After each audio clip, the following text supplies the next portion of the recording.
What's going on, everybody? Eric Lindquist at Stochastic here on the Odd Chopper channel, coming to you with a Wednesday edition, Hump Day edition of NBA Lindy's Leans, Likes, and Locks. Hit that like button, subscribe button, notification bell goes a long way for me, and this video goes a long way for you. That way you become a prize whenever great content is going live here at our little neck of the YouTube woods. I mean, the Cavs just absolutely getting obliterated here by 17 at halftime of that Celtics and Boston game. I'm recording it as we're getting towards the tail end here of that halftime so that I can watch most of the entirety of that, even though it has not been a game so far. Sam Merrill, a surprising starter. Lots that we'll get to. A lot of surprising starters, I would say, in this early portion of games on Tuesday. Lots of my plays still coming up here. Ended up on Stephon Castle. What are we even doing here? But hey, there are lots of props. The numbers are starting to get updated on my side. I'm feeling pretty good about some of these reads, getting tons of closing line value. That's the name of the game. Doesn't mean that it always comes through, but want to be on the right side of things. It's not about being right. I think that that's a ridiculous notion. My idea is to try to be right more than not, because again, want to make you money, want to make myself money. That is the priority here of these shows. And talk a lot of betting news, or a lot of back-to-backs and a lot of injury pieces. One that just dropped before we got on this program from the Clipper side of things. I will give you the ins and outs of it, but first, Tails, checking out everything that we have here. I'm just going to do it on the front end of the show. We'll do it at the halfway point. But Tails, if you want to support this program and hang out for free, yes, for free, for a month in that premium Discord there, just sign up at one of these 11 great sites. They have tons of great promotions for pretty cheap too. We got Bet365, bet 5, get 150 in bonus bets. We've got DraftKings Pick 6, bet 5, get $50 in Pick 6 credits there. So whether it's pick 'em on the left side of the screen, sportsbooks on the right side of the screen, or rebet there at the bottom, great opportunity for you to get 1 month. And all you have to do is just follow these 4 simple steps. You get yourself screenshots of everything. Support at oddchopper.com. It's just the welcome email and first settled bet. That's really the name of the game. Signing up, that link down below. You got to use that link. Alrighty, y'all. Without further ado, though, we got 8 games. Producer Jacob, let's get to the picks. Yeah, Cleveland getting it absolutely rocked right now. New Orleans, they're about to start. Well, they just started here, so that's cool. Good stuff, good times. But we've got the Pelicans, massive dogs going into Cleveland. I got to think there are very, very live seating, that's a weird way of saying it. Guys that could sit, prospective sitting basketball players. There you go, English. It's not that hard, Eric. But I look at Cleveland and Sam Merrill. You got a number of these guys. The other 4 are totally normal here. Sam Merrill off of an ankle injury, hasn't played in over a week. I think he's live to sit here. And they have Isaac Okoro and Mr. Karis LeVert ruled out. So I think Cleveland, I mean, they could have more bodies. They could have those 2 bodies, specifically Isaac Okoro and Karis LeVert, back to take on the Pelicans and just be that second unit deal. Seemed as though that was kind of the intent there, although I bet they would like both here at the moment based on what I just saw in that first half. As for the Pelicans side of things, friends, this is probably going to be a spot where Brandon Ingram, very live to sit here on this back-to-back. They got to protect some of these dudes. I mean, you are very, very at risk of, you're facing the potentially top 3, top 4 team here in the Cleveland side of things. Record tells you they're number 1. They're not. Boston still the top dog, and that's what we saw in that first half. Maybe you hear this and, hey, they came back in the second half, although I very highly doubt that. But I'm looking at the Pelican side. I think Brandon Boston's the guy I kind of want to highlight star circle. Even if he plays big minutes here into the mid-30s, he's the guy that could potentially have all the usage and all the land, because I think with the Golden State, well, not the Golden State side, the New Orleans side of things here, I think Trey Murphy ends up sitting here on a back-to-back. He just got back from that hamstring injury. If you're going to miss him and you're going to just punt this game entirely because he's the best winning basketball player you currently have on your roster, I think Brandon Boston might just play 36, 38 minutes by default. I mean, they're going to get trucked in this one for sure. I don't know if I want to be laying 13.5, 14.5. Something tells me this might end up being like 14.5, 15.5 when it's all said and done, no matter what, even if you get Ingram playing. But Brandon Boston prop overs at opening numbers, if things are advantageous, lots of ways that I might want to jump on those. The whole point here is I'm trying to give you perspective plays based on historical data, based on where those props have been here of late. Looking at today's board, I don't think it's very indicative when the Pelicans are going to be playing like OKC or whatever. It's just it is a wild type of situation where you have to kind of look at it at face value. Yes, Cleveland defensively insanely good, but Brandon Boston can get a lot done, and they don't really care about his health all that much. I know that that's a weird thing to say, but CJ McCollum, he matters a little bit more in the health department. He's still out here, as is Jose Alvarado, as everybody is out on the Pelicans side. Here's a quick and easy one for you here. We got Chicago, we got Milwaukee. Chicago, this is one of those rare spots where we don't have either of these teams on the back-to-back. It feels like almost every team, well, yeah, other than the numbers we already have released here. But I look at the Milwaukee side of things, friends, and this is definitely going to be a spot where I think you start to see some improved efficiency on their side of things against a team like Chicago that's playing number one in pace so far this season, that really has no kind of support on the interior, on the exterior, other than Ayo Dosunmu, who I just constantly say is like the one defender. Patrick Williams is questionable coming into this one, and that's really what I'm looking at here. I think between Patrick Williams and Vooch, there's not really a lot that's going to handle Giannis Antetokounmpo, but that opens up some looks for a guy like Brook Lopez, who lingers around the three-point line and, obviously can do some stuff there by the basket as well. I see points plus rebounds being pretty advantageous. They have no bench. They really do not want to utilize this bench. And while Giannis can play the five and go up against Vooch, and it's going to be no problem whatsoever, it would seem that their best five is still going to incorporate quite a bit of Brook Lopez. Yes, Bobby Portis exists there, but we just saw 40 minutes against Houston. I don't expect 40 minutes again, and Bobby Portis was in. So I'm just saying, this is such a wild type number based on what we've seen here from a minutes perspective. You just put up 37 points plus rebounds against Houston. Not expecting that at all, but half of that cashes this against a much worse interior defense in Vooch.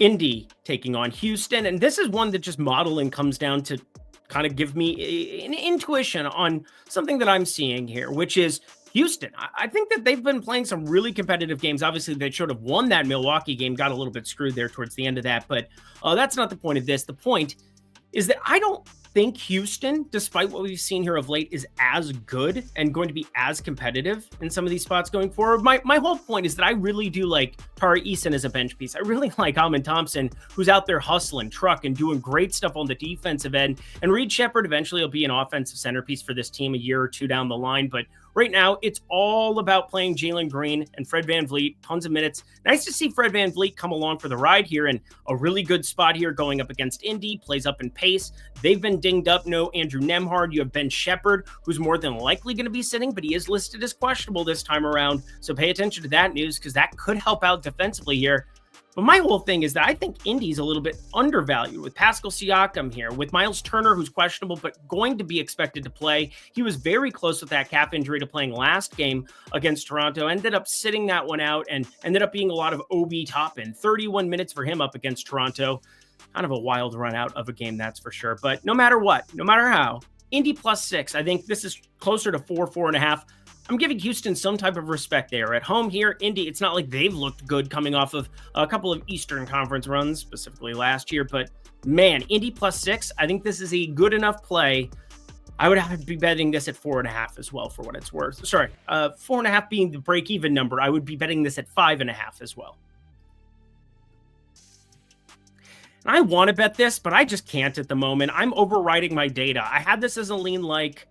I ended up just kind of backtracking because, again, a like is something that I've already put money on, that I'll have a betting ticket that I can show to the people.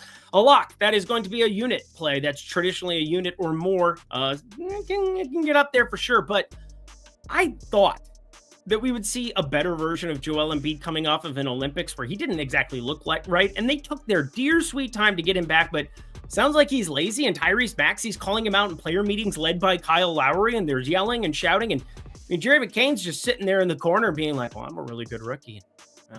He's a really good rookie. But they're taking on Memphis. They're on a back-to-back. Memphis is. 76ers getting a very advantageous spot, I think, here. And you're seeing +1 or -1, depending on where you look. I do think some money will come in on the Memphis side of things, or when it's all said and done, because of the Philly. But Philly being on the back-to-back just tells me that it's... I've gone back and forth about this game so much, as you can tell. And at the end of the day, when I don't have something definitive for you, I don't want to lead you astray. It's your money. It's my money. It's all of our money. And I'm just going to pass on this one and wait for a healthier version of Joel Embiid. If Embiid were at 100%, this line would not be remotely close. But we've all noticed, not near 100% here.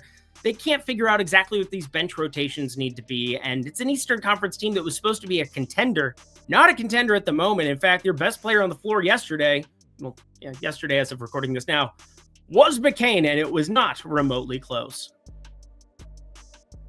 I'll be bummed out if Tyrese Maxey comes back for that one and I didn't have Philly. But anywho, I will not be bummed out for you, who can get all of the updated information over in Tails from me. All of my plays updated. I've got 5 plays on today's program, 3 leans for you, things I'm thinking about betting. If you want to know if those leans come to be plays, well, sign up on one of these 11 sites and you'll find out for free for an entire month. And I don't know if you've noticed in the NFL streets, but your boy has been hot there. NBA, it's going to come along. It is going to be profitable. This, I promise you. Come kick it over in Tails on a day in, day out basis. And yeah, would love to see you there. All you have to do is follow these simple steps on your screen right there. Email, welcome email, first settled bet. You email it, support@oddshopper.com. If you want to support this program, come kick it with me. Would love to have you there. It's only if you're 21 and over. If you have a gambling problem, please call or text 1-800-GAMBLER. Back to the picks we go.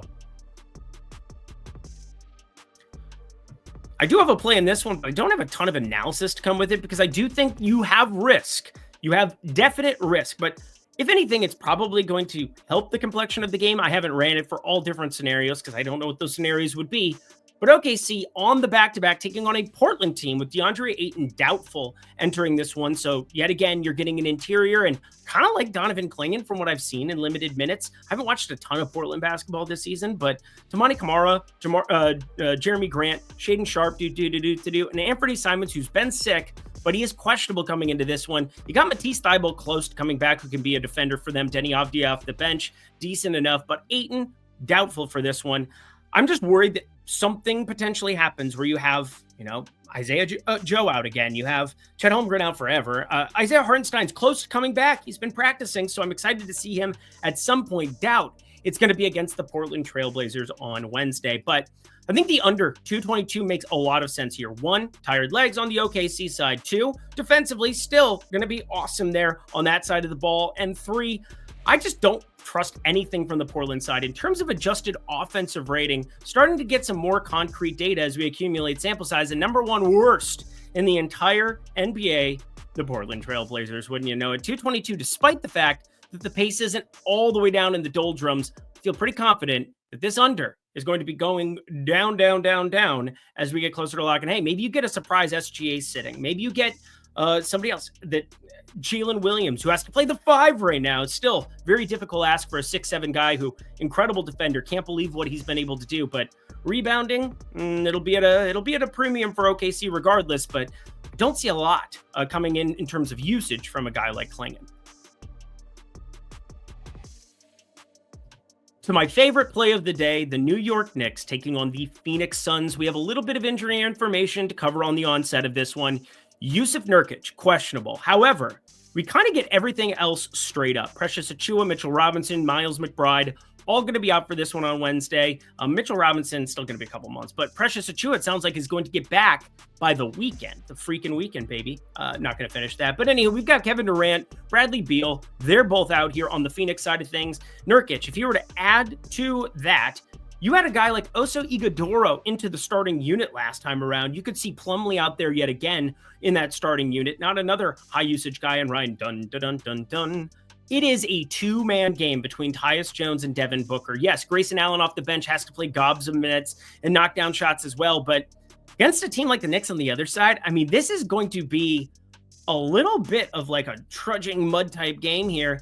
And yet I love myself the over because of one thing and one thing only, Karl Anthony Towns. This guy, I tell you what, he is one of the best offensive players in the NBA to start off this season. Would have loved to see this in Minnesota. I've got him a 97th percentile offensive player over on dunks and threes. And then on the defensive side, he's still below average, sub 60th percentile defender. Everybody finishing in the paint against him. And well, not that the Phoenix Suns can take advantage of that. It would be nice to get Nurkic active for those purposes. But at 219.5, I already have this at 226. This is one of the larger disparities. You probably don't see me lock many spreads. Maybe we do. I mean, I feel really good about my back testing on the totals to start off this season. They're getting integrated into this show more and more and more. And hey, that's not a bad thing because, we've ran into some hard times, even with massive closing line value. Looking at you, my minus 145 Golden State ticket against the Clippers. Come on, guys. What are we even doing? They were never remotely close in that one. But I love this play. My favorite one that exists on Wednesday as of right now, over 219.5. Let's cash it. Atlanta plus 8.5 taking on Golden State on these side of things. And yeah, I've got to play. This is your last play of the day. Don't skip. Don't skip towards the end. But Atlanta, Jalen Johnson, a huge questionable tag taking on Golden State. We know Golden State likes to run super deep, super ridiculous rotations. And that's going to continue here. You do have Kyle Anderson questionable with those neck spasms that he's had going on. Kind of a freaky deal. But D'Anthony Melton, yeah, it's still going to be out for a couple of weeks. Everybody else, again, I'm going individually on each player. And Lindy Waters inserted into the starting lineup last time. I didn't see that one coming again after you got Steph Curry back and such. I mean, you can kind of do whatever you want to try to win basketball games with Steph Curry on the sidelines here. But Lindy Waters played 28 minutes. He's looked pretty decent defensively, and they rotate in Gary Payton II. They rotate in Pajemski, obviously, but Steph Curry is probable for this one. That's the guy who's always going to matter when we're covering things from an offensive perspective for Golden State. Speaking of, more minutes of Curry means more offense for a basketball game, 237 total, and that creates some opportunity with a guy like Dyson Daniels, who is one of the most improved players year over year. He was an okay piece down there in New Orleans, ends up going by way of that DeJounte Murray trade, and Atlanta might have ran into an absolute steal here in some capacity. He fits the fabric of what this team is looking to do. 3.5 steals per game to start off. The Great Barrier Thief. I think it's one of the greatest nicknames I've ever heard in my life. Put another shrimp on the barbie or whatever. Yeah. Dyson Daniels. He's definitely decent. He nice. But I'm hoping Jalen Johnson ends up out purely for usage here. But Dyson Daniels averaging around 15. Yes, it's a more difficult defensive ask going up against Golden State, but still 13.5 here. It's inside of minus 110. I would bet this up to minus 120 at the moment here on 13.5 points. Again, minus 106 over at Caesars is where I found this one. And I tried to get this done in under 15 minutes for the people today. I know it's hump day, and well, I'm going to have tons of props added like I normally do, but Orlando, 1.5 point favorites taking on the Clippers.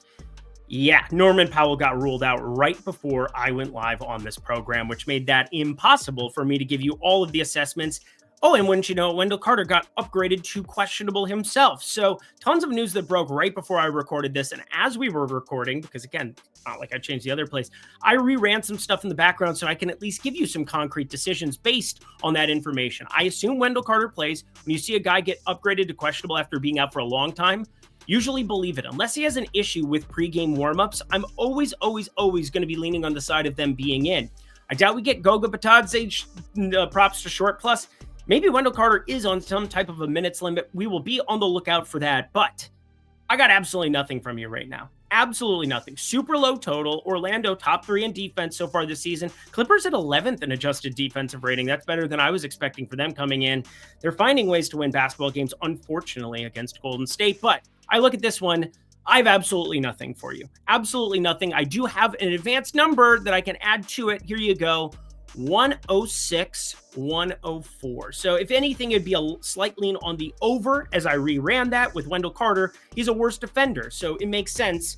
Now that he got upgraded to questionable, this line is currently off the board as of recording this right now. When it comes back, I bet it's up a point or two to account for that news.